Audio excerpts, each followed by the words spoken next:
Isu kudeta Partai Demokrat, pengamat sebut ada upaya eksploitasi dan minta Jokowi tegur Muldoko.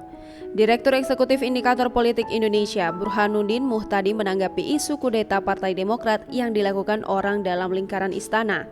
Tudingan ini diungkapkan Ketua Umum Partai Demokrat Agus Harimurti Yudhoyono dalam konferensi pers di Taman Politik DPP Demokrat Senin 1 Februari 2021. AHY menyebut orang yang terlibat dalam gerakan itu terdiri dari kader yang saat ini masih aktif di partai, mantan kader, dan non-kader.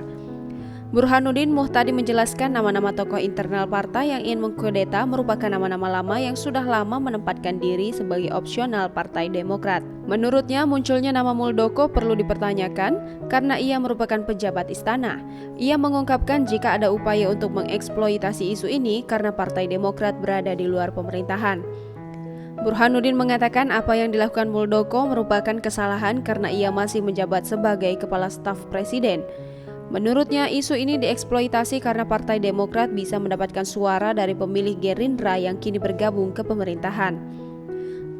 Menurutnya, Jokowi harus melakukan tindakan atau isu yang beredar dan melibatkan pejabat istana.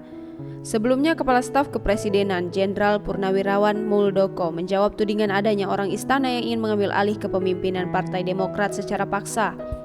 Muldoko menjelaskan permasalahan ini tidak melibatkan istana maupun Presiden Joko Widodo. Menurutnya, tudingan yang diungkapkan AHY ke istana salah sasaran karena Presiden Jokowi tidak mengetahui permasalahan ini. Ia mengungkapkan masalah ini merupakan masalah pribadinya, bukan istana. Mantan Panglima TNI ini menjelaskan dugaan kronologi dirinya bisa dituding ingin mengkudeta Partai Demokrat. Muldoko merasa prihatin setelah mendengar penjelasan terkait kondisi Partai Demokrat terkini.